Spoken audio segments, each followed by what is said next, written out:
Hi friends, welcome to my channel Prashanthi's kitchen. ఇవాళ recipe వచ్చేసి దోసకాయ పప్పు. ఈ దోసకాయ పప్పు చాలామంది చాలా రకాలుగా చేస్తుంటారు. ఇవాళ నేను సింపుల్గా కుక్కర్లో ఈజీగా తక్కువ టైంలో ఎలా ప్రిపేర్ చేసుకోవాలో చూపిస్తాను. అదే కాకుండా వంట రాని వాళ్ళు బ్యాచిలర్స్ కూడా ఈజీగా ఎలా ప్రిపేర్ చేసుకోవాలో చూపిస్తానండి.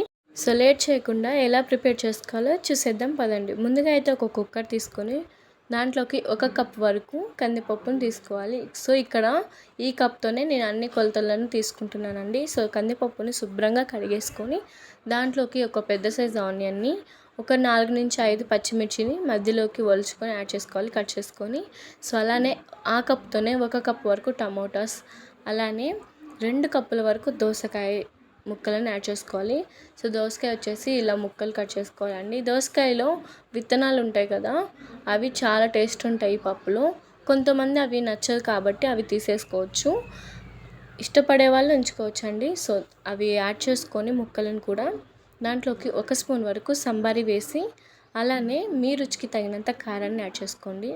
సో ఆల్రెడీ మనం పచ్చిమిర్చి వేసాం కాబట్టి కారాన్ని మీరు చూసి యాడ్ చేసుకోండి. సో కారం కూడా యాడ్ చేసుకొని వాటర్ యాడ్ చేసుకోవాలి. వాటర్ వచ్చేసి ఇక్కడ 2 గ్లాసెస్ వరకు వాటర్ యాడ్ చేస్తున్నాను నేను. వాటర్ యాడ్ చేసుకున్న తర్వాత దీంట్లోకి 1 స్పూన్ వరకు ఆయిల్ని యాడ్ చేసుకోవాలి. ఇక్కడ మీకు ఒక చిన్న టిప్ చెప్తాను.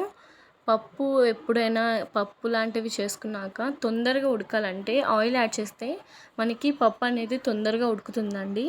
ఒకసారి ట్రై చేయండి. సో కొంచెం ఆయిల్ యాడ్ చేసుకొని కుక్కర్ మూత పెట్టేసి విజిల్ పెట్టేసి ఒక 3 విజిల్స్ వచ్చేంత వరకు ఉడికించుకోవాలి.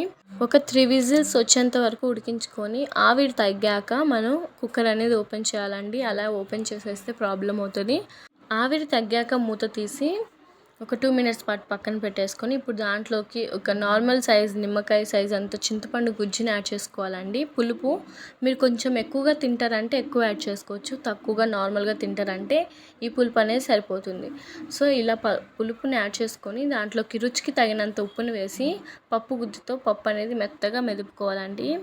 పప్పు గుత్తితో మెత్తగా మెదిపేసుకొని ఇప్పుడు మనం పోపు పెట్టేసుకోవటమే. సో నెక్స్ట్ ఇప్పుడు స్టవ్ ఆన్ చేసి పోపు పెట్టుకోవడానికి ఒక గిన్నె స్టవ్ మీద పెట్టేసి అది కొంచెం హీట్ అయిన తర్వాత దాంట్లోకి 2 టేబుల్ స్పూన్ వరకు ఆయిల్ యాడ్ చేసుకొని, ఆయిల్ కూడా కొంచెం హీట్ అయిన తర్వాత దీంట్లోకి మనం ఒక 2 నుంచి 3 వెల్లుల్లి రెబ్బలను దంచి యాడ్ చేసుకోవాలి. అలానే దాంట్లోకి ఒక 2 ఎండుమిర్చిని, కొంచెం జీలకర్ర, కొంచెం ఆవాలను వేసి అలా కొంచెం ఫ్రై చేసుకోవాలండి.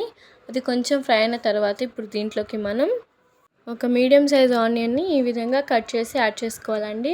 అది కూడా కొంచెం దూరగా ఫ్రై అయ్యేంత వరకు ఫ్రై చేసుకొని ఇప్పుడు దీంట్లోకి మనం ఒక 2 రెమ్మల కరివేపాకును కూడా యాడ్ చేసుకోవాలి. కరివేపాకు కూడా వేసి ఒక 1 మినిట్ పాటు ఫ్రై చేసుకొని ఇప్పుడు దీంట్లోకి ముందుగా ఉడికించి పెట్టుకున్న దోసకాయ పప్పుని ఇప్పుడు మనం యాడ్ చేసుకోవాలి. పోపులోకి యాడ్ చేసేసుకొని ఒక 2 మినిట్స్ పాటన్నా మనం ఉడికించుకోవాలండి. పోపు అనేది మంచిగా ఆయిల్లో ఒక 2 మినిట్స్ 3 మినిట్స్ పాటు ఉడికించుకోవాలి.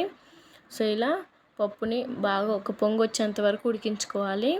సో ఇలా ఒక 2-3 మినిట్స్ పాటు ఉడికించుకున్న తర్వాత కొత్తిమీర వేసేసి ఒక్కసారి బాగా కలిపేసుకొని స్టవ్ ఆఫ్ చేసుకొని సర్వ్ చేసుకోవటమేనండి. చాలా చాలా టేస్టీగా ఉంటుంది. సో ఈజీగా చేసేయచ్చు కదా, తక్కువ టైంలో ఇలా ట్రై చేయండి, చాలా బాగుంటుంది. సో లేట్ చేయకుండా మీరు ట్రై చేయండి, ఈజీగా చేసేసుకుంటారు. సో నచ్చితే ఒక లైక్ కొట్టి మన ఛానల్ని సబ్స్క్రైబ్ చేసుకోవటం మాత్రం మర్చిపోకండి ప్లీజ్.